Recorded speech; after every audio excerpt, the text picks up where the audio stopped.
¿Cómo corriges una escoliosis, una lordosis o una cifosis? Escríbelo en el chat. A ver, ¿cómo corriges la escoliosis? ¿Cómo corriges la lordosis, la cifosis, el genu? ¿Qué técnicas utilizas? ¿Qué métodos utilizas? Me gustaría saber cómo lo estás haciendo, así te cuento un poco nuestra metodología. ¿Te gustaría aprender una metodología para tratar el origen? ¿Cuál es el objetivo de la corrección? Primero, el dolor y la sintomatología. Todos queremos tratar el dolor y la sintomatología. Aunque seamos globales, nosotros queremos y quitamos el dolor y la sintomatología. Y también equilibrar y mejorar la postura. Esto lo quieren los alópatas y lo queremos nosotros, los que tenemos un enfoque global. La diferencia está en dónde te vas a centrar. Si te centras en el dolor y en la postura, que es la consecuencia, vas a hacer un trabajo alopático y sintomático. La idea es centrarnos en la causa. Entonces, ¿qué es la forma en la que yo no corrijo? ¿Cómo no deberías corregir? Primero, no centrarme en la alteración ortopédica. No centrarme en el síntoma. Esto es obvio. Pero también no enderezar por la fuerza. Ese error que vemos tanto de enderezar por la fuerza, eso es un grave error que suele producir problemas a veces irreversibles. Aunque te quede derecho muchas veces, ¿eh? Y tampoco no hipercorregir. Hay que corregir lo que está mal, no hipercorregir, porque eso también es forzar la corrección. Hay cadenas que viven muy mal la hipercorrección. En el regalo que te estoy haciendo, que ya vas a ver, te contamos muchas cosas de esto que te dije ahora. Ahora, ¿dónde debo centrarme para corregir? Primero en el diagnóstico. O sea, la clave es la evaluación diagnóstica, pero la evaluación diagnóstica de los puntos de anclaje de las esferas primarias, porque ahí es donde está la causa. Entonces, luego vamos a centrarnos en esas esferas primarias, o sea, lo que nosotros tratamos fundamentalmente es el cráneo, la pelvis, el tórax y el pie. Y el resto lo tratamos de manera secundaria. Los puntos de anclaje primarios, pero solo los que están bloqueados, que eso van a salir a partir de la observación y de la palpación. Ahora, luego te lo voy a contar. Y por supuesto, siempre tenemos que determinar cuál es la cadena que está generando ese bloqueo. Eso es fundamental. Entonces, ¿qué vamos a corregir? ¿Qué tenemos que corregir? Primero, diagnosticar los puntos de anclaje y las cadenas miofaciales, por supuesto. Antes de corregir, tenemos que tener claro nuestro mapa con lo que hay que corregir, con el diagnóstico. A partir de ahí, liberamos esos puntos de anclaje, o sea, los corregimos, le quitamos ese anudamiento que tienen y luego reprogramar. Vas a ver que reprogramar es clave. Reprogramar las cadenas miofaciales. Entonces, ¿cómo lo hacemos? Ahí te lo cuento.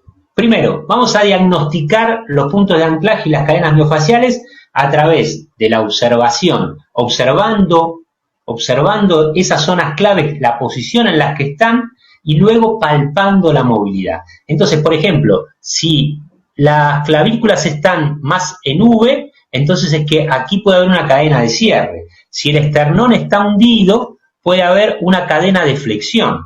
Si vemos un occipital que está muy horizontal, puede haber una cadena de extensión aquí que esté bloqueando. Si vemos una posteriorización de la tibia, un recurvatum, puede haber una cadena de extensión en el calcáneo. Si vemos un ilíaco anteriorizado, podría haber una cadena profunda o una cadena de cierre. Entonces, observando y palpando estas cosas, hacemos el diagnóstico muy fácil y muy rápidamente.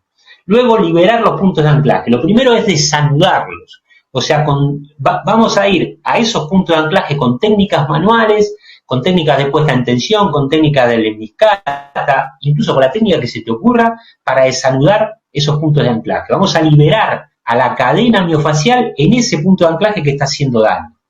Por ejemplo, aquí tenemos una técnica para la cadena de cierre, una técnica de puesta en tensión global, de puesta en tensión global y de puesta en tensión del punto de anclaje de la cadena de cierre. Esta técnica que estás viendo, no te la olvides porque tengo algo que contarte.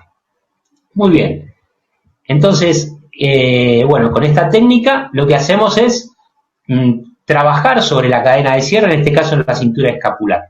Por ejemplo, en este caso una técnica de lemnisca para trabajar desde el cráneo una escoliosis de causa craneal, donde en el cráneo está el origen de la escoliosis, que hay muchas escoliosis idiopáticas que se originan en el cráneo, la trabajamos con la técnica de lemnisca o lemniscata. ¿Cómo lo hacemos? Primero, a través de técnicas manuales, bueno, como te estoy contando. Y segundo, también con posturas de puesta en tensión. Eso es lo que más utilizamos para la corrección. Así de fácil. El problema es saber qué técnica usar y dónde utilizarla. Y también, bueno, cómo. Y el tercer punto es reprogramar. Reprogramar es clave para corregir postura. Pero para nosotros, reprogramar es clave en cualquier paciente. Pero si quieres corregir postura, la clave de la corrección de la postura va a estar en la reprogramación. O sea, reprogramar las cadenas para cambiar el chip a nivel del sistema nervioso. Como te decía, es clave para cualquier problema y digamos que no sería efectivo de todas maneras reprogramar si antes no liberamos esos puntos de anclaje, porque estamos liberando sobre un cuerpo que se resiste y muchas veces ahí podemos generar también compensaciones reactivas. Entonces, reprogramar es clave, pero es clave hacerlo después de haber diagnosticado bien y liberado los puntos de anclaje. Eso es fundamental. ¿Para qué reprogramar? En principio para equilibrar las cadenas, aparte de cambiar el patrón, cambiar el chip, como te digo, para que el cuerpo vaya encontrando la mejor postura posible dentro de su fisiología. Nosotros no hacemos estiramientos como tal, ponemos en tensión hasta donde nos permite la fisiología de la estructura y de la cadena. Y a partir de ahí el cuerpo, con distintos estímulos respiratorios, con nuestras manos, etc., el cuerpo va a ir encontrando la mejor postura que él puede obtener, ¿sí? Entonces no estamos forzando y no estamos haciendo daño, porque la tipología del paciente nos va a poner sus límites. Cuando nosotros queremos sobrepasar los límites de la tipología del paciente, ahí es donde podemos hacer daño y eso es un gran error típico que se comete. ¿Qué pasaría si nuestro objetivo fuera enderezar? Podemos generar defensas que empeoren aún más. O sea, por ejemplo, yo quiero enderezar a alguien que tiene una cadena de cierre, la cadena de cierre es muy defensiva. Y entonces a veces termina todavía encorvando más a la persona. Quiere decir que en vez de cumplir mi objetivo, estoy generando el objetivo contrario. Si mejora la postura, en muchos casos puede ser que mejoremos, porque en este caso a lo mejor no tenía cadena de cierre, sino otra. Entonces hay cadenas que, bueno, sí, las puedo enderezarlo un poco más, pero es probable que aparezcan síntomas reactivos por otro lado. Entonces, esas son algunas de las razones por las cuales criticamos tanto el querer enderezar. ¿Cómo reprogramamos? Primero utilizamos posturas sobre uno o más puntos de anclaje de la o las cadenas dominantes. O sea, hay distintas posturas para cada cadena en cada punto de anclaje. Esto es también para que mantenga nuestras correcciones. Y luego posturas globales. La puesta en tensión global de la fascia. Esta sería la postura para el punto de anclaje de la cintura escapular conectado con el miembro superior para una cadena de flexión, por ejemplo. Técnica sencilla, pero hay que saber hacerla y diagnosticarla.